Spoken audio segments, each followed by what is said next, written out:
Greetings everyone and welcome.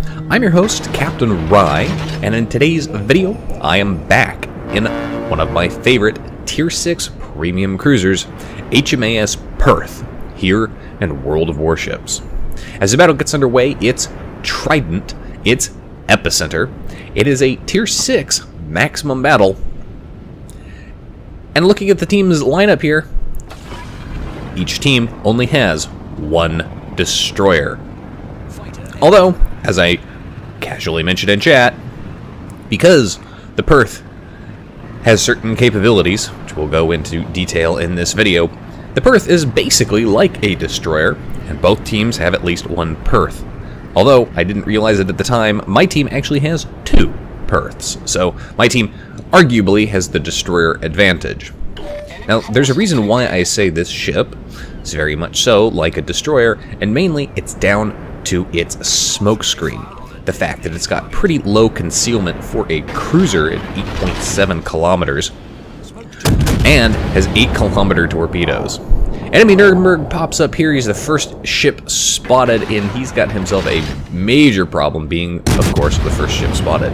Now, you might be wondering why I'm firing armor piercing here, and then again, if you're not familiar with the ship, you might not be aware that I can switch over to high explosive. Armor piercing here I'm using because I'm trying to get those nice juicy citadels, but he is a little too angled there, so no big citadel hits for me, and he did definitely take a big citadel hit early on in this game. More enemy ships pop up there. Switching over to the high explosive now, this is an advantage that this ship has over other light cruisers of a similar nation. It has high explosive. It has a smokescreen, and you'll notice the smokescreen continues to generate, and I continue to move forward at a very slow speed. The smoke itself doesn't last very long, but the smoke generator with the smoke generation module will last quite a long time, allowing you to effectively creep forward, creep away, or just creep in any direction. Oftentimes, this means that the enemy is going to have a very hard time hitting you, as they will try to smoke where your smoke screen was, not where it is or is going to be. Plus, if you do need to bug out, you simply speed up and GTFO. With the low detection range of this vessel, it does make things very, very easy to effectively stop firing and turn around and run away.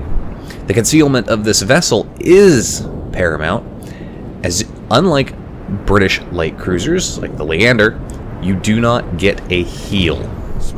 So you do have to be careful. Any hits you take are going to be permanent, just like any other cruiser you might play in. Now, looking at the situation here, I'm back over here on the west side with this big old island in the way here, and there's a lot of little light cruisers hanging around back behind this island. We know that Nuremberg was back there. We know there's a Dallas back here, and we actually know there's a couple of other ships back here as well. Enemy team takes a first blood, and they've managed to secure the center cap, so they're going to gain points here, albeit briefly, because we are sitting on it currently.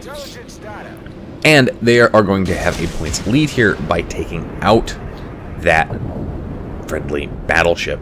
As I come around the island here, I do get spotted. Now, I'm hard spotted here, not detected by aircraft like I might think I would be. So this tells me that there is something with a lower concealment than myself. And my guess is going to be the enemy destroyer. That's just my guess, though. Hasn't popped up yet. I do turn hard in a way. I'm trying to keep these islands between myself and these big angry battleship guns, just barely avoid getting hit by the Frederick there, as I get myself turned around back towards the center of the map, where I can keep these islands in play. Now, drop-off detectability again there. Again, that must mean that whatever was proximity spotting me, or whatever was spotting me outright in the open, has disappeared back behind an island. 40 more seconds until my smokescreen is available. You'll notice down there with the consumables that I've got, this ship gets the option of having hydroacoustic, a catapult fighter, and the smokescreen, plus there's the torpedoes. There's the enemy destroyer. Had armor piercing loaded, I was going to try and come around the island here and get shots into this Nuremberg that I know is still hiding back here. So, had the armor piercing loaded instead of the high explosive. Because I spotted him, I took a wide turn there, able to dodge those torpedoes completely. And of course, speaking of torpedoes, my torpedoes are available again. Single firing them at this Nuremberg because he is bow on. Switch over to the high explosive here. I have my smoke screen available. Gonna slam on the brakes and start using it. But here's the thing. I'm way, way too close to this Nuremberg to be able to hide in my smoke screen. My hope is that I can kill him, and do manage to do it with a torpedo quickly enough to drop off detection. And that's exactly what I do. The Nuremberg also had the disadvantage of only having one turret up front, and that's really what saved me from eating a lot of citadels and taking a lot more damage than I could have. And that's kind of important to remember here. Now, against other 6-inch guns, the Perth isn't bad. In fact, it's pretty reasonable to angle. Against battleship guns, though, if you're a British light cruiser, you're going to get ripped to shreds if you try to take on a battleship, if you try to bow take a battleship. Enemy Dallas is going to push around this island here. I do have my catapult fighter up here, although the Dallas is going to definitely try and murder it. And I think he did manage to succeed in killing one of them. Do have that captain skill that gives me 2 very, very useful. Unfortunately, with only 1 now, I've got to wait for the other one to cycle back around. As I come out from the smoke screen, there's the Dallas. Had the armor piercing loaded, managed to connect there. He connects with me, takes a lot of my health off here, but you see now I'm angling and he isn't. So I fire off these shots again, manage to connect a double citadel, and his shots there, well, they do hit, they do some damage. They don't cause big damage, like I just caused to him. So there's my second kill in the game. The enemy team is down 5 ships, and my team is only down 3. Down 4. So at this point, my team is technically in the lead, but notice that neither team has actually managed to secure one of the cap locations. So that's when I get back into the center of this map here, and I am capping. The question is whether or not the enemy destroyer will pop up and contest it. And yes, it does look like somebody has popped up into the center here and is contesting it. Now, because I don't have a lot of health left here, and because the enemy team still has plenty of big gun battleships, I don't want to come around from this island. I don't want to try and spot or hunt whichever ship is currently sitting in the center with me. Instead, I really, really appreciate it if our T-61, who has all of his health left, would get out there and go do it for me. But the T-61 is preoccupied with other things right now, so that's not going to be the case.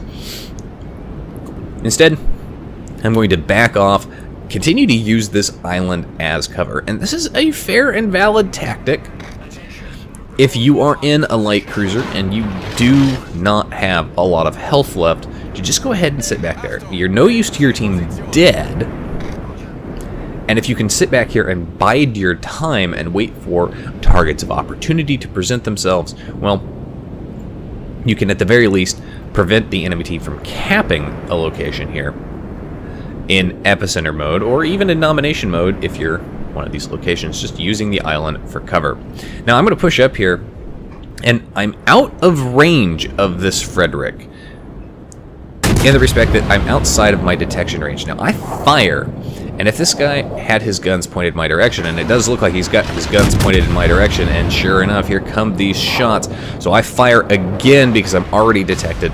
He gets taken out of the game. I'm still being detected briefly, so that tells me that somebody was within my gun range who could see me there, but drop back off detectability, so they're behind an island. So they were just poking their nose out from outside of that island.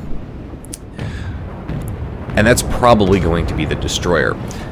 So I did try to secure the kill there. I figured I could get my shots off. Those high explosive would hit. Because I have high explosive inertia fuse on this ship, it means I'm guaranteed to penetrate. Those high explosive shots are not going to shatter on superstructure and bow armor. That means guaranteed damage with the high explosive. Pop my hydroacoustic here as I come around this island because I don't know if that destroyer is lurking around here or if he's got his torpedoes away. Pop my smoke screen as I push up around the headland of this island and prep my torpedoes to go out at this New York. Now you'll notice this New York is naked. It doesn't look like he's got any flags. Friendly Nuremberg fires off some torpedoes there. Fired my high explosive, set fires on this New York, who has promptly put out both of them. And folks, this is why you never fire a widespread of torpedoes. That widespread completely misses the New York. Lose 2 of my 4 torpedoes firing down that channel slot, one on one side, one on the other, but it does look like, given how fast this New York is going, as he slowly creeps forward, those 2 torpedoes, though, are going to be more than enough to make a connection and finish that guy off. And even if I only hit him with 1 instead of both, 1 was enough. And even if I missed him, well, Nuremberg's pushing up there, and the guy was still burning down. Enemy Dallas. Low health, sailing broadside on, switch over to the armor piercing to try and get some big hits there. Switch back over to the high explosive now because, again, the high explosive is going to be better guaranteed damage. Need to get myself into a slightly better position there. Don't want to sit out in the open, even though I've got a smoke screen. This Dallas is moving out of my effective gun range. So even if I've got a smoke screen, it doesn't do me any good if I can't hit what's being spotted. But because I don't have a lot of health left, realistically, I don't want to push up. I don't want to chase this guy. This Dallas is getting away all sorts of scot-free here. He doesn't have a lot of health left, but if he's smart, what he'll do is he'll stop firing, he'll drop off detectability, and basically just disappear to the end of the game. Speaking of things that could just disappear, the enemy destroyer has finally been spotted once more. Our T-61 is going in for the kill. But look at this. There's an enemy Aoba back over there who has next to no health. And I do mean next to no health, like less than 100 health here. Who is engaging our T-61 with that destroyer, so the destroyer is able to take out our friendly destroyer. But the Aoba, well, his shots connect on his friendly destroyer. Yeah, that's right. Enemy Aoba manages to murder his own destroyer. And with that destroyer dead, there's nobody left to contest me here at this location.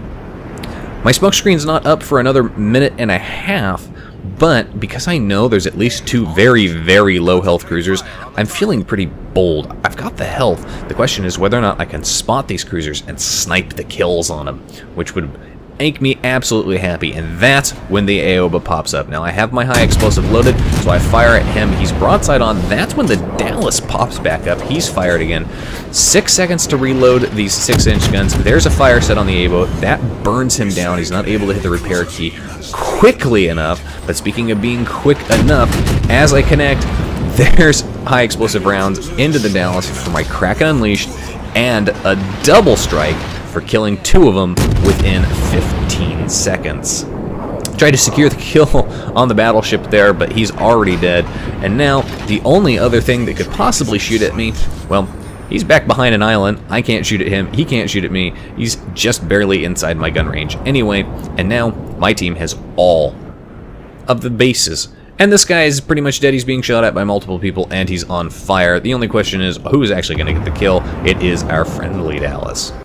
And there we have it. 51,000 damage done. Not my highest damage game there, but Kraken Unleashed and a double strike with guns. Always fun to get. It was very nice of those 2 cruisers who were so low health to just set themselves up perfectly for my high explosive rounds to come and finish them off. No surprise there, top of the team for XP earned at 1,600 base XP, but you can see there, fairly close with the top 3 there, 1400 base XP for the next 2 people, both battleships, oddly enough. Anyway, that's it for today's video, folks. If you like the video, hit that like button, hit the subscribe button, leave a comment down below. If you'd like to get semi-regular channel news and updates, you can do so by liking and following me on Facebook. If you've got a replay like this one that you'd like to see featured on my channel or just have me take a look at, you can send it to my email. And if you'd like to watch me play various games live, albeit very irregularly, you can do so by following me on Twitch. You can find the links for all of those in the video description down below. And as always, I'll see you next time. This is Captain Rye, signing off.